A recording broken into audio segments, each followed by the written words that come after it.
தாவேக்காவுக்கு போனால் சாராய கடை நடத்தலாம், டாஸ்மார்க்கு கடை நடத்தலாம், ரியல் எஸ்டேட்டு பண்ணலாம், இல்லீகல் தொழில் பண்ணலாம். இதுக்கு என்ன வேணும்? போலீஸுடைய ஆதரவு வேணும். அப்போ ஆளுங்கட்சியில் இருந்தால் தானே போலீஸ் ஆதரவு கொடுக்கும். இதற்காக கிளம்பி போகிறவர்கள் தான் இந்த நபர்கள். இவர்களால் அதிமுக சிறு சேதாரமும் அடையவில்லை. 2 விஜயபாஸ்கர்கள் 2 பேருக்கும் அமைச்சர் பதவி இல்லாமல் திமுக கூட்டணி இவர் ஒத்துருப்பார்களா? இவர்கள் தான் இப்போ அலிபாபாவும் 40 திருடர்களும் அமைச்சர் ஆகணும். அதிமுக வந்தானே திமுக வந்தானே யார் வந்தால் எங்களுக்கு என்ன? எங்களுக்கு அமைச்சராக வேண்டும். அவர்களுக்கான பதவி வெறி. இந்த பதவி வெறி என்ன ஆகுது?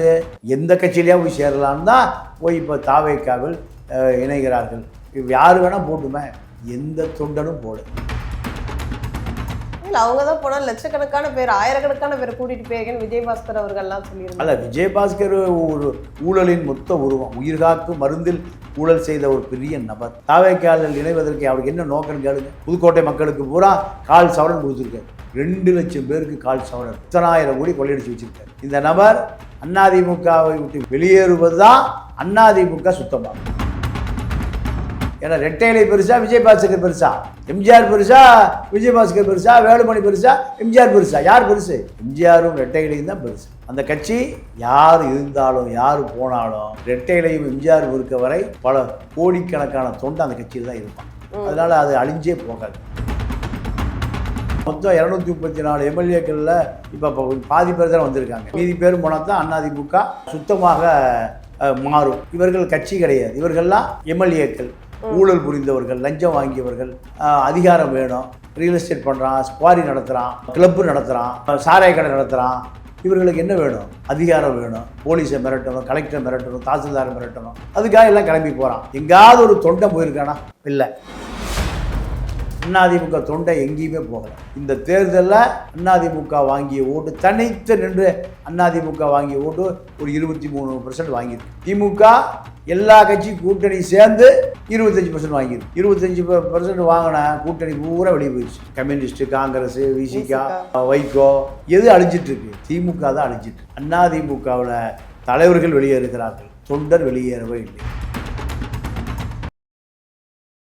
வாய்ஸ் ஆஃப் தமிழ்நாடு நேயர்களுக்கு வணக்கம். இன்று நம்மோடு சிறப்பு நேர்காணல்ல மூத்த பத்திரிகையாளர் தமிழா பாண்டியன் இருக்காங்க. வாங்க பேசலாம். வணக்கம். வணக்கம். எப்படி இருக்கீங்க? நல்லா இருக்கு. தொடர்ந்து இப்போ அதிமுக அப்படின்னு பார்த்தோம்னா ரொம்ப செதஞ்சு போயிடுச்சுன்னே சொல்லலாம். அந்த வகையில ஏற்கனவே ஒரு 7 பேர் வெளியில வந்தாங்க. இப்போ நேற்று வளர்மதி அவங்க நீக்கப்பட்டாங்க. இப்போ இன்னைக்கு ஒருத்தவங்க வெளியில வந்துட்டாங்க. ஒரு முக்கியமான முன்னாள் அமைச்சரா இருந்தவங்க எம்எஸ் ஆனந்தன், முன்னாள் HRNC அமைச்சர் ஆனந்தன் வெளியில வந்திருக்காங்க. இதை எப்படி பாக்குறீங்க? ஆல்மோஸ்ட் எல்லாருமே வந்துட்டாங்க, இன்னும் அவங்க சொல்றாங்க இன்னும் வருவாங்க அப்படிங்கிற மாதிரி வேற சொல்றாங்க எல்லாரும். ஆமா, மொத்தம் 234 எம்எல்ஏக்கள்ல இப்ப பாதி பேர் தான் வந்திருக்காங்க. மீதி பேர் போனா தான் அதிமுக சுத்தமாக மாறும்.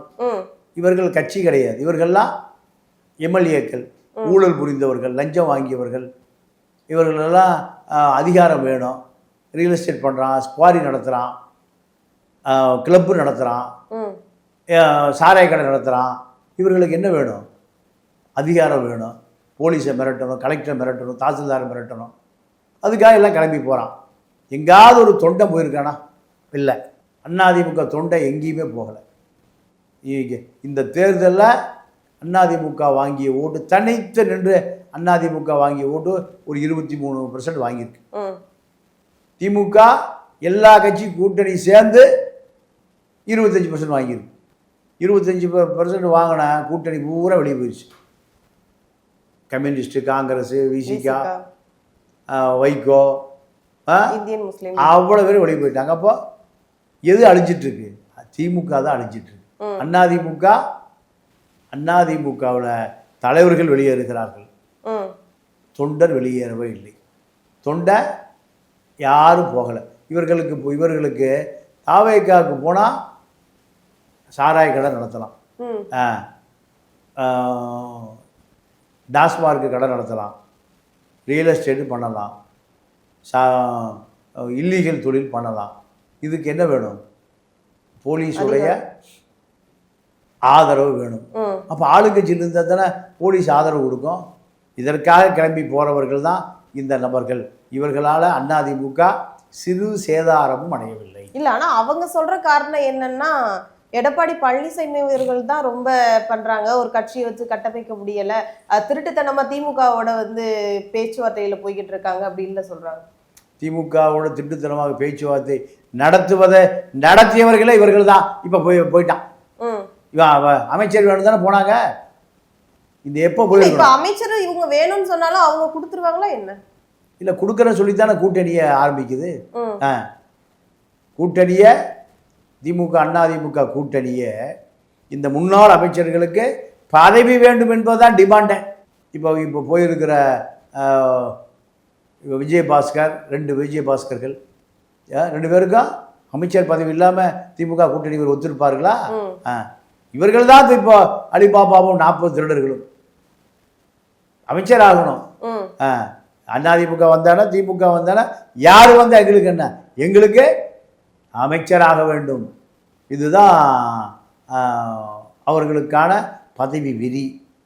இந்த பதவி வெறி என்ன ஆகுது, எந்த கட்சியிலேயே போய் சேரலான்னு தான் போய் இப்போ தாவேக்காவில் இணைகிறார்கள். யார் வேணால் போட்டுமே, எந்த தொண்டனும் போல. இல்லை, அவங்க தான் போனால் லட்சக்கணக்கான பேர், ஆயிரக்கணக்கான பேர் கூட்டிகிட்டு போயிருக்கேன்னு விஜயபாஸ்கர் அவர்கள்லாம் சொல்லியிருக்காங்க. அல்ல, விஜயபாஸ்கர் ஒரு ஊழலின் மொத்த உருவம். உயிர்காக்கும் மருந்தில் ஊழல் செய்த ஒரு பெரிய நபர். கொரோனா காலத்தில் 40% கமிஷன் இல்லாத மருத்துவமனையே இல்லை. இந்த நபர் இப்போ என்ன வேணும், பதவியில் இருக்கணும். வேறு என்ன நோக்கம் இருக்குது? தாவேக்காலில் இணைவதற்கு அவருக்கு என்ன நோக்கம்னு கேளுங்க. புதுக்கோட்டை மக்களுக்கு பூரா கால் சவரன் கொடுத்துருக்காரு. 2 லட்சம் பேருக்கு கால் சவரன், எத்தனாயிரம் கோடி கொள்ளையடிச்சு வச்சிருக்காரு. இந்த நபர் அதிமுகவை விட்டு வெளியேறுவது தான் அதிமுக சுத்தமாகும். அதிமுகல வந்து எதுவுமே இப்ப சரி கிடையாது. அவங்க வந்து எடப்பாடி அவர்கள் வந்து அவங்க மகனை வந்து ஆட்சியில உட்கார வைக்கணும்னு சொல்லிட்டு தான் இப்ப இவ்வளவு தூரம் வந்து இருக்கிற எல்லாருமே பகச்சுக்கிறாங்க அப்படிங்கிற மாதிரி ஒரு பேச்சு வருது. எடப்பாடி மகனை எம்பி ஆக்கணும்னா 2016 ஆக்கியிருப்பார், 10 வருஷம் முந்திய. ஏன் ஆக்கலை? என்றைக்குமே அவர் ஆக்க மாட்டார். ஏன் காரணம்னா, அந்த இளைஞனுக்கு அரசியல் கொண்டு வரக்கூடிய நோக்கம் எடப்பாடிக்கு எப்பவுமே இருந்ததில்லை. அப்படி இருந்திருந்தால் முதலமைச்சராக எடப்பாடி வந்த பொழுது அவர் ஒரு அமைச்சராக்கி உட்கார வச்சிருப்பார். செய்யவே இல்லையே. இப்போ எடப்பாடி மகன் மிதுனை அமைச்சராக போகிறார், அதிகாரம். அவரும் சொல்லிட்டார், எனக்கு அந்த மாதிரி ஐடியாவே இல்லை. அப்படி இருந்தால் எப்போ வந்திருப்பார் அவர். தினகர அரசியலுக்கு வந்த காலத்திலேயே 2016 எடப்பாடி முதலமைச்சராக இருக்கும்போதே ஒரு அமைச்சரோ இளைஞரணி செயலாளரோ மாநில மருத்துவமனை ஏதோ ஒரு பதவி வந்திருப்பார். எந்த பதவியில் அவர் இல்லையே. எடப்பாடி யாருக்கு பயந்துட்டு செய்யல. அவர் அரசியல், அவரோடு அவர் தலைமுறையோடு அரசியல் முடிஞ்சு போகணும்னு நினைக்கிறார். ஆனால் இவர்கள் திமுகவோடு கூட்டணி சேரணும், பாஜகவோடு கூட்டணி சேரணும், இப்படி பல நெருக்கடிகளை கொடுத்து அதிமுகவை அழிக்க நினைத்தவர்கள் தான் அழிந்து போய் இப்போ தெருவில் நிற்கிறார்கள். வேலுமணிக்கு மாவட்ட செயலாளர் பதவியை எடுத்துட்டு அங்கே முன்னாள் அமைச்சர் வேலுச்சாமிக்கு அமைச்சர் பதவி முன்னாள் அமைச்சருக்கு மாவட்ட செயலாளர் பதவி கொடுத்தாச்சு. தொண்டம் பூரா வேலுமணிட்டு போகவே இல்லையே. புதுசாக மாவட்ட செயலாளர் இருந்தால் வேலுச்சாமி எடுத்து தான் நிற்கிறாங்க. அண்ணா சிலைக்கு மாலை போட போகிறாரு, மொத்தம் 20 பேர் தான் நிற்கிறான். யாருக்கு பின்னாடி? வேலுமணிக்கு பின்னாடி. ஏன் வேலுமணிக்கு பின்னாடி? வேலுமணி எம்ஜிஆரோட பெரிய தலைவர் தானே, ஏன் அத்தனை பேரும் போகலை? எப்பவுமே அதிமுக இருக்கும்போது விமான நிலையத்திலிருந்து வீட்டுக்கு போகிறவங்க 200 கார் வரும். ஏன் இப்போ வரல? 2000 பேர் வருவான், ஏன் வரல? என்ன காரணம்? இரட்டை இலைக்கு துரோகம் செய்தால் தொண்டம் பூரா மறந்துட்டான். தொண்டர்கள் யாருக்காக இருக்கான்? இரட்டை இலைக்காக இருக்கான். தொண்டர்கள் எம்ஜிஆருடைய இரட்டை இலைக்காக இருக்கிறார்களே தவிர வேலுமணிக்கோ தங்கமணிக்கோ விஜயபாஸ்கருக்கோ யாரும் இல்லை. ஏன்னா இரட்டை இலை பெருசா விஜயபாஸ்கர் பெருசா? எம்ஜிஆர் பெருசா விஜயபாஸ்கர் பெருசா? வேலுமணி பெருசா எம்ஜிஆர் பெருசா? யார் பெருசு? எம்ஜிஆரும் இரட்டை இலையும் தான் பெருசு. அந்த கட்சி யார் இருந்தாலும் யார் போனாலும் இரட்டை இலையும் எம்ஜிஆர் இருக்க வரை பல கோடிக்கணக்கான தொண்டை அந்த கட்சியில் தான் இருப்பான். அதனால் அது அழிஞ்சே போகாது. இல்ல இப்போ வந்து வாஷிங் மிஷின் ஆட்சி அப்படிங்கிற மாதிரி ஒரு பேச்சல் போகுது, அது என்ன? அதாவது வாஷிங் மிஷின் ஆட்சினா எல்லாம் சுத்தப்படுத்துகிறோம், தூய்மைப்படுத்துகிறோம், புனிதப்படுத்துகிறோம். எங்கே புனிதப்படுத்துறீங்க? எல்லாம் பழைய ஊழல்வாதி முறை இங்கே வந்துட்டான். பழைய அதிகாரிகள் யார் மீது நடவடிக்கை எடுக்க முடியலையே. திமுக ஊழல்னா நீங்கள் திமுக ஊழலோடு சேர்ந்து நீங்கள் ஊழல் பண்ண ஆரம்பிச்சிட்டிங்களே. ஊழல் அமைச்சர்களை இப்போ செந்தில் பாலாஜி குதிரை பேர் நடத்தினா யாருக்கா நடத்தியிருக்காரு? உதயநிதிக்கே நடத்தியிருப்பார், ஸ்டாலினுக்கே நடத்தியிருப்பார். நீங்கள் கைது அவரையில் பண்ணியிருக்கணும், பண்ணலையே. ஏன் அவரை பார்த்து பயந்துட்டு இருக்கீங்க? ஊழல்வாதிகள் ஊழல் செய்ய சொன்னது யார்? யாருக்காக ஊழல் செய்தார்கள்? ஊழல் எவ்வளவு பணம்? இதெல்லாம் செந்தில் பாலாஜி தம்பி அசோக்கு 2 பேரையுமே என்ன போலீஸ் பிடிக்கலையே. அப்போது காவல்துறை மெத்தன போக்கு. காவல்துறையை யார்கிட்ட இருக்கு? முதலமைச்சர் இருக்கு. முதலமைச்சரும் மெத்தன போக்கு. அப்போது எப்படி திமுகக்காரன் பயப்படுவான்? திமுக பொறுத்த வரைக்கும் சிறை கிரை லஞ்சம் ஊழல் லாவணியம் இதெல்லாம் தண்ணீர் பட்ட பாடும். அதனால் இந்த உருட்டல் மிரட்டல் விஜய் போன்ற புதிய அரசை அமைத்தவர்கள் திமுகவை ஒன்றுமே பண்ண முடியாது. பாசான புழுக்கள் விஷத்தையே தின்னு வளரும் பாசானம். அந்த புழுக்களுக்கு விஷத்தை போட்டாலும் அது சாகாது. அது சாப்பாடே எது? விஷம்தான். அதுபோல தான் திமுக. அதனால் திமுக மீது சரியான தண்டனை நீதிமன்றத்தில் கிடைக்கக்கூடிய வலுவான ஆதாரங்களை, ஊழல் நடந்ததுக்கான அத்தனை ஆவணங்களையும் நீதிமன்றத்தில் நீங்கள் சமர்ப்பித்தால் மட்டும்தான் இந்த ஊழல் அமைச்சர்கள் சிறை தண்டனை பெற்று ஏவா வேலாம் ஒரு 5 வருஷம் ஜெயிலில் இருக்கணும். நாடு நல்லா இருக்கும். உயிர்காக்கும் மருந்தில் ஊழல் பண்ணால் விஜயபாஸ்கர் ஒரு 10 வருஷம் ஜெயிலில் இருக்கணும். நீதிமன்றத்தில் குற்றம் நிரூபிக்கப்பட்டால் எல்லாம் 5 வருஷம் 10 வருஷம் தான். சேகர் பாபு கோயில் நகையை பூரா உருக்கி விட்டார். அது எங்கே இருக்குன்னு தெரியல. அவருக்கு ஒரு 10 வருஷம் வரணும். இப்படி பல பேர் சிறை சாப்பாடை சாப்பிட்டு அந்த 10க்கு 10 ரூம்லேயே குற்றவாளிகளாக வாழ்க்கை ஓட்டினால்தான் அடுத்த வர்றவன் மக்கள் காசை கொள்ளையடிக்க மாட்டான். மக்கள் காசை கொள்ளையடிப்பது தான் இங்கே ஃபேஷன். அதுக்கு தான் மக்களுக்கு 2000 லஞ்சம் கொடுக்குறான். எதுக்கு 2000 லஞ்சம் கொடுக்குறான்? ஓட்டு வாங்குறதுக்கு, ஊழல் செய்வது. 2000 கொடுத்தா ஆளுக்கு 50,000 திருடுவான். 2 லட்சம் பேருக்கு 2000ன்னு ஏறக்குறைய 40 கோடி ரூபாய் லஞ்ச பணம். 40 கோடி இவங்களுக்கு ஏது? அடித்து கொள்ளையில் 40 கோடி கொடுத்து 4000 கோடி திருடுவது. இதுதான் அரசியல். இதுதான் என்ன அரசியல்? திமுக அரசியல். இப்போ வந்து அதிமுகல இருந்து வந்து எம்எல்ஏக்கள் எல்லாருமே தாவேக்கால சில பேர் போயிருக்காங்க.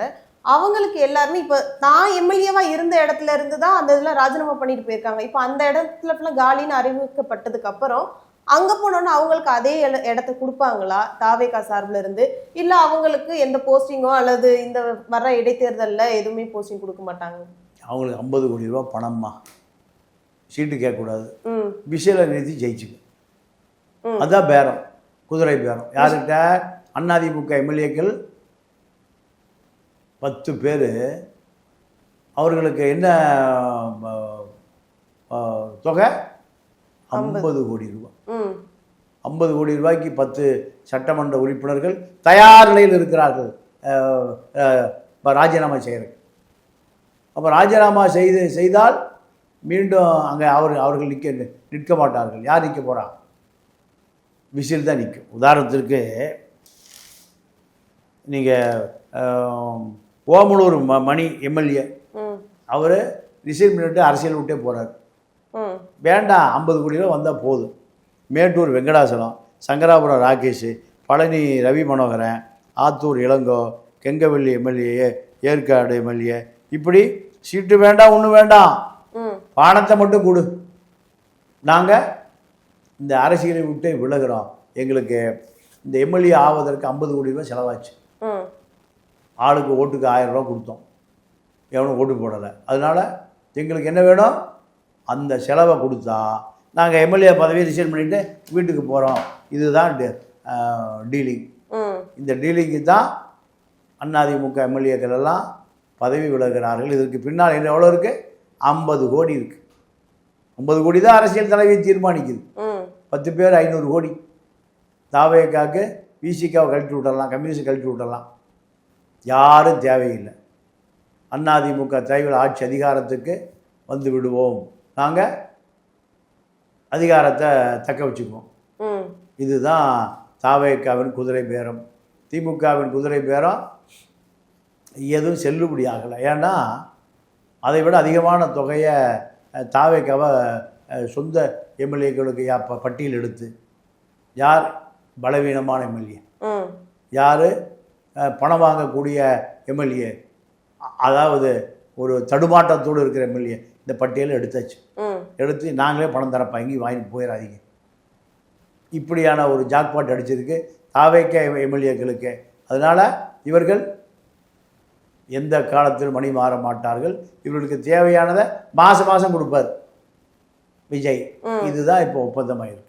இப்போ முதல்வர் விஜய் வந்து ஜூலை 30ஆம் தேதி வந்து கரூருக்கு செல்ல போறாரு. அங்க போய் அங்க இப்ப 41 பேர் இறந்தவங்க குடும்பத்துக்குலாம் ஃபேமிலியில் ஒருத்தவங்களுக்கு வந்து கவர்மெண்ட் ஜாப் கொடுக்க போறாங்க. இதை எப்படி பாக்குறீங்க? இல்லை, அது உயிரிழந்தவங்களுக்கு அரசு வேலை கொடுப்பது ஒரு சரியான முன்னுதாரணம். ஆனால் இது போன்ற திரைப்பட நடிகர்களை பார்க்க வந்து உயிரிழந்த ஒரு சமூகம் மிக மோசமான ஒரு படிநிலை சமூகமாக பார்க்கப்படும்.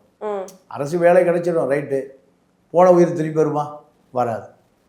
ஒரு திரைப்பட நடிகனை பார்க்க போய் உயிர் விட்ட சந்ததின்னு வருங்கால வரலாறு காரி துப்பும். அரசு வேலை கொடுக்கலாம், அரசையே கொடுக்கலாம். ஆனால் இது போன்ற திரைப்பட மோகங்கள், சினிமா கவர்ச்சி, இதில் குழந்தை குட்டியோடு வந்து உயிரிழப்பது என்பது மிக கொடூரமான ஒரு பழக்கம். இதோடு ஒரு முற்று பெற வேண்டும், முடிவுக்கு வர வேண்டும். இப்போ வந்து இடைத்தேர்தல்ங்கிறது வந்து வட மாநிலங்களுக்கெல்லாம் அறிவிப்பு வந்துருச்சு. ஆனால் தமிழகத்துக்கு மட்டும் இன்னும் வர கிடையாது. அது மற்ற இடத்துல வந்து வெறும் 3 இடத்துக்கு இடைத்தேர்தல் வச்சுருக்காங்க. தமிழகத்துக்கு ஏன் வரல?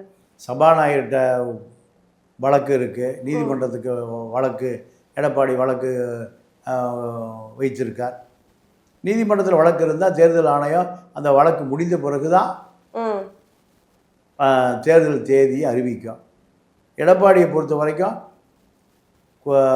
இதில் குதிரை பேரம் நடந்திருக்கு. பணம் கொடுத்து தான் இந்த ஜனநாயக படுகொலையை தாவேக்கா நிகழ்த்துகிறதுன்னு வழக்கு போட்டிருக்காரு. அந்த வழக்கு நிலுவையில் இருக்கும்போது தேர்தல் ஆணையம் தேர்தல் தேதியை அறிவிக்காது. தங்களின் பல்வேறு கருத்துக்களை பயந்து மிக்கிறேன். நன்றி, வணக்கம்.